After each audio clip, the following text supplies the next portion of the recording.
All right, so this is a highlight. It's on Muay Dino's Facebook page. You can see that up at the top if you want to go follow him. He's an amazing resource for Muay Thai. In red is Pro Prow. He's from the Pet Indi Academy, and he's fighting Pet Ban Rai. And this is the August 9th super show put on by Pet Indi with the help of Giat Pet and Source Mai. Pro Prow, in his previous fight, which was about a month ago, it was about a month ago, he lost on points, and he kind of like lost power in round 3. When you get tired in a fight and can't really, like, you lose your form because you're tired in a fight, this is a really, really grievous thing in Thailand's Muay Thai. You get chewed out a lot by gamblers, by your coaches, by everyone. Like, it's not a good thing to lose power. Pro Prow lost power in his last fight, and Sia Boat came backstage after that fight, and because he had already been booked to fight this one, Sia Boat said, you can't go home after this fight. Usually fighters, after they've fought a fight, they get to go home to their own province, kind of take a week off or something. And he said Pro Prow had to go straight back into training because his next opponent was going to be much stronger than the guy he had just lost power against. And so his form in this was amazing. He knocked the guy. So I did a voiceover of this clip, this highlight from Pro Prow's fight, which that was round 2 that he knocked his opponent out. And the reason I told the story about his last fight and Sia Boat not letting him go home because he had to fight this very strong opponent on this huge show on August 9th.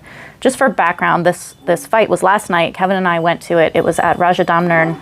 And it's kind of in answer to this growing pressure from entertainment Muay Thai and 3-round Muay Thai. And so Sia Boat kind of joined hands with a couple of other promoters, including Giat Pet and Source Mai, in order to have this kind of old school, a little bit more towards golden age in terms of you had to be there to watch the show. It was not live streamed. It was not televised. There was absolutely gambling. There's this wall of sound that you should be able to hear even through my voice on that clip. You can hear the cheering with all of the different strikes and who they're believing in. And this was a really, really exciting fight. This was a really great fight last night. Kevin and I went because we talk a lot about how we feel about entertainment Muay Thai and how it's encroaching on Thailand's Muay Thai scene. 5-round Muay Thai does actually get criticized a lot by Thais as well. Everyone's really sick of this kind of like only fighting for 2 out of the 5 rounds thing, which is not as prevalent as people make it seem, but it is definitely a problem. Gambling has issues in terms of how it impacts Muay Thai and these different things. And so this was kind of an effort by Pet Indi and Sia Boat to show that 5-round Muay Thai is not dead. 5-round Muay Thai still has this place, and you can still have this kind of golden era. Everyone has to pay to go and see, like, how can we actually make money at the gate rather than it being, you know, watching on your phone through a live stream or whatever the thing is, which is honestly how Kevin and I watch most of our Bangkok Muay Thais. We watch either on Facebook or what's on TV. You know, we plug it in through the computer and watch it on the big screen, but we are not in the stadium. We're not watching Muay Thai live like that unless I'm on a fight card, which is not the same thing. So it was really important for us to go. The reason I told this story about Pro Prow and his fight prior to this one and kind of how it resulted in him having to go straight back into training and fighting in this one is that, to me, this is a very, very distinct difference between entertainment Muay Thai and 5-round Muay Thai, like Thailand's standard 5-round Muay Thai, which is that in 3-round Muay Thai, in entertainment Muay Thai, no fight is connected to any other fight. Like, there are slight connections in that there are promises of, like, if you win by knockout in 2 more fights, then you get to go on a different show that's bigger, you get to travel, you might get bigger bonuses, whatever the thing is. But there's not really a, like, connected, cohesive story between any of the fights in entertainment Muay Thai. They're just totally in and to themselves. They're completely isolated. The thing with Pro Prow's fight, in the fight that he had last time, and how he was kind of told that he had to go straight back into training because he had an opponent lined up that was going to be really strong on this really big show, is that in 5-round Muay Thai, in standard Muay Thai, and stadium Muay Thai, not for every single fight, not for every single person, but there's a connection and there's a story and there's a narrative between all of the different fights. You usually know, like, you have a cue, is what they call it in Thai. They use the loan word cue of who your next opponents are going to be. And so Pro Prow's fighting a fight knowing that he has another fight on August 9th and who he's fighting. And because he's from Pet Indi, not only is it his handler, like it's his gym who's putting on the promotion, but it's his promoter. So you have to think about the story of like, what was your last fight and what is your upcoming fight. The Illiron app put up a really interesting little article about this dying art of the men who put together these huge sheets of paper for any fight card, and they talk about each fighter and what their last 3 fights were, what the results of those were, who they fought. It gives you context for who these people are who are being matched up. These were like handwritten and then copied. I've received these when I go to watch at Rajadamnern and Lumpini in the past. I've actually gotten them at festival fights before. It's just massive information. It's all for gamblers because they want this information about, well, who have they fought? Like they're on a 3-fight winning streak. Who are they winning against? They lost their last fight. Who did they lose against? Like these things are actually really important in understanding who these people are who are fighting. I had this German couple behind me when we were watching last night, and they don't know anything about Muay Thai. And they started hearing me, or they were noticing me. I don't know. I was like whining to so many people. There was Bang Sen, Wang Shanoi. There were all these people coming by who I knew I was interacting with, and I think that they kind of got wise to the fact that I knew something about Muay Thai and what was going on. The way I was talking to Kevin, they asked if I was a fighter, and so they started, pumping me for information about matchups and things. And I was stoked. I love talking about Muay Thai. So when the main event came on, which was Focus, who just became Channel 7 champion, which was absolutely amazing, versus, who was he fighting? Chai La. So Chai La is from a very big gym. He trains at PK Sanchai.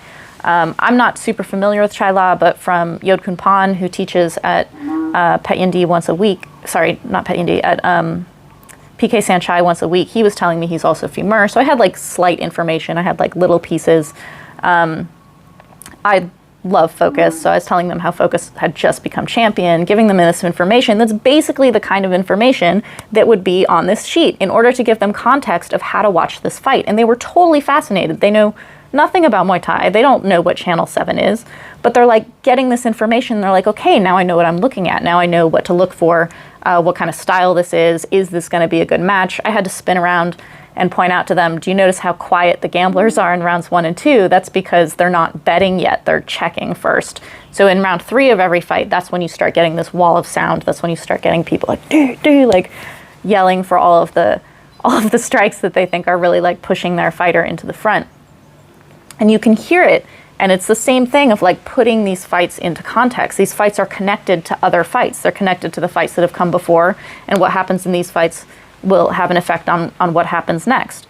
You had Kun Suk Noi, who just became Omnoi champion at 117 pounds. He got knocked out in his fight. He got in a position where he really like had to overcome something really big at the start of round 3, and it got really like pushed up, and he just got caught by a knee at the same time he's throwing an elbow, which was really amazing. But this is someone who just became champion, who then ends up getting knocked out. And then for me, the fight of the night, like I could not have asked for a better fight in any era. This was like the most perfect fight, was Kun Suk Lek, who is unbeaten in like 39 fights now or something. 36, I don't know. He's undefeated for like 5 years. He's the twin brother of Kun Suk Noi, who got knocked out. And he's previously been Omnoi champion at the same weight, but he's not, obviously doesn't have the title now. His brother has the title. But so Kun Suk Lek was fighting Bang Do, who is from also the same kind of like heavy hitting gym. They train at PK Sanchai, although they use a different name. This was like the most perfect epic fight. I learned afterwards that Bang Do is actually Rajadamnern champion. So this is again like champion facing someone who's not champion. And when the belt is not on the line, there are these incredible fights that happen that like you're not getting a new champion, but you have someone whose their context is that they're a champion fighting someone. And this is actually really, really exciting for the context. When we were driving up to film for the library recently, we had Karahat in the car with us, and it's like a 10-hour drive, so it's a really, really long drive. And Kevin loves to like interview Karahat while we're driving and asking him tons of questions about the Golden Age and about broadcasting and all these different things. And we were asking, how did Nam Kabuan keep his 130-pound title for so long?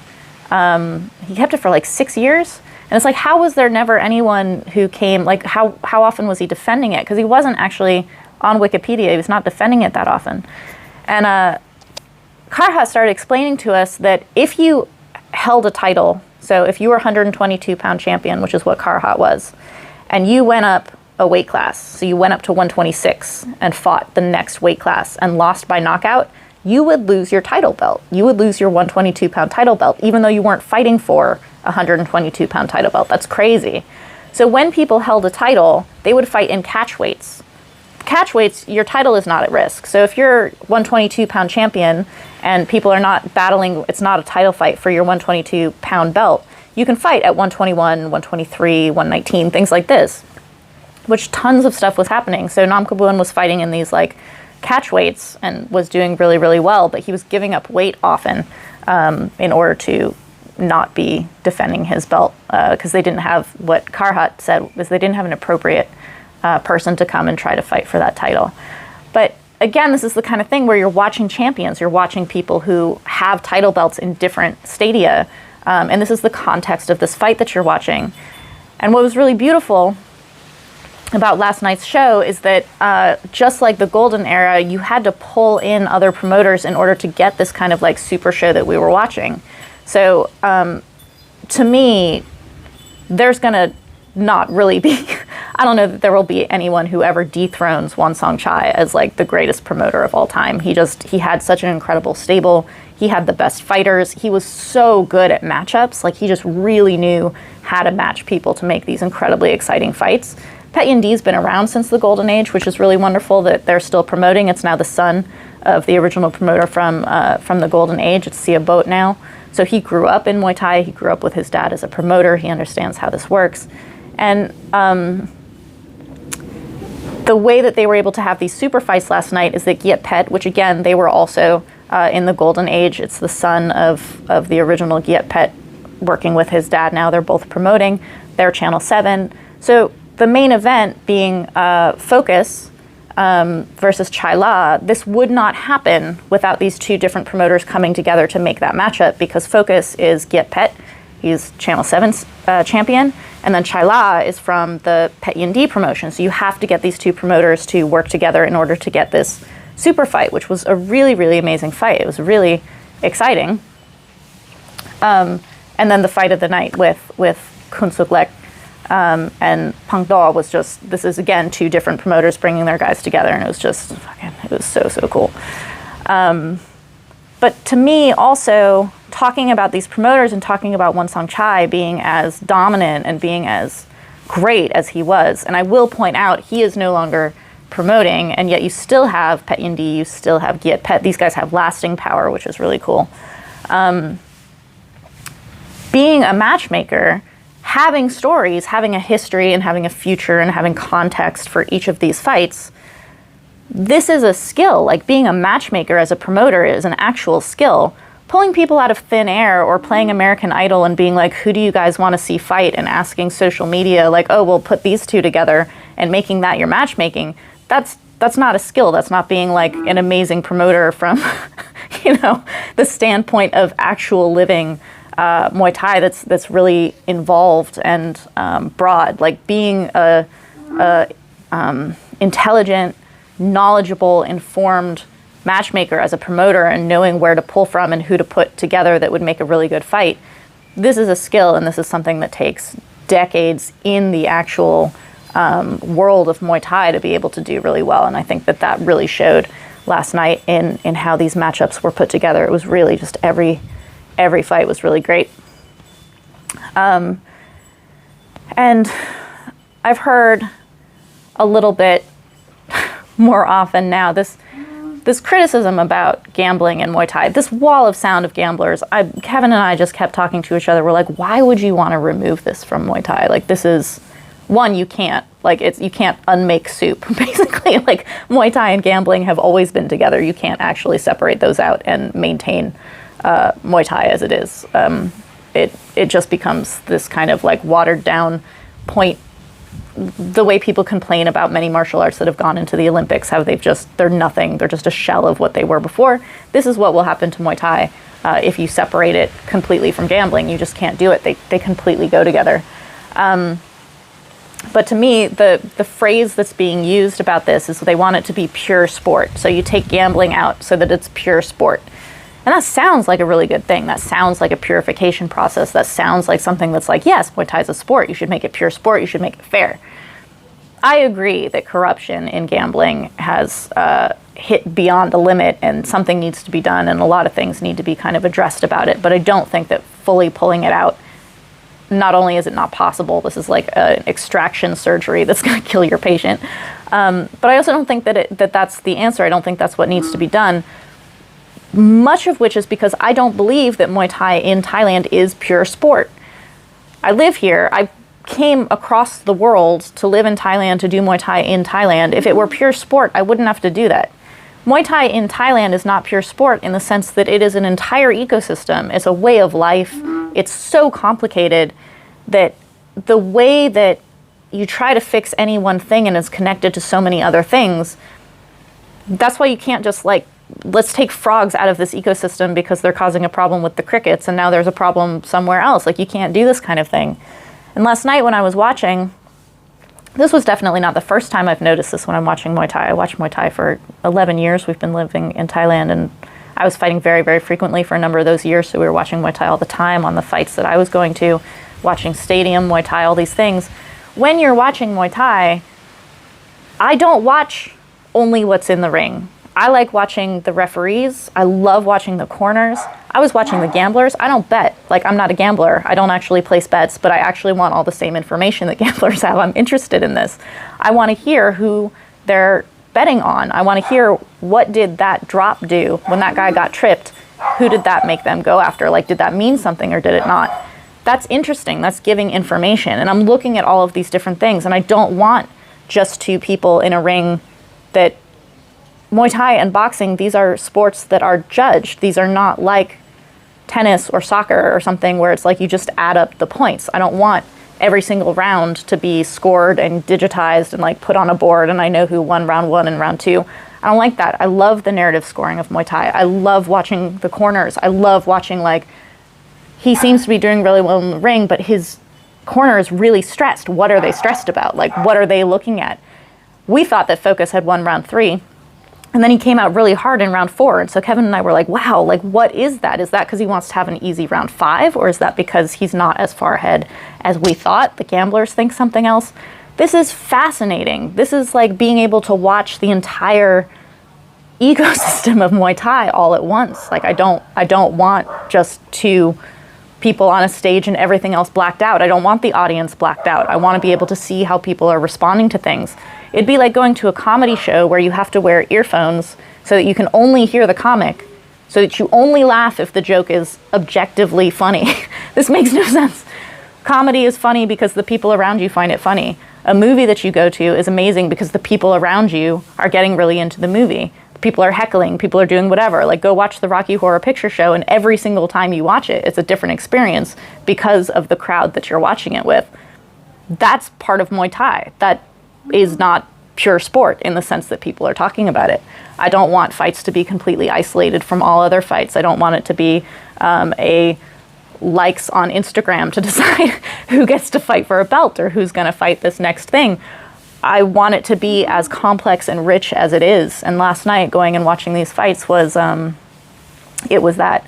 And it reminded me of that, and it really kind of like filled me with a feeling of hope that I have not been feeling for a number of years now because of the way that Muay Thai has been going in Thailand. And again, in the same way that I don't think that you should totally cut out gambling because it's not possible and it's not purposeful, I don't think you have to cut out entertainment Muay Thai either. The popularity of entertainment Muay Thai, the money that's involved in entertainment Muay Thai, like, there are good things happening at the same time. I don't think that they're meant to like replace each other.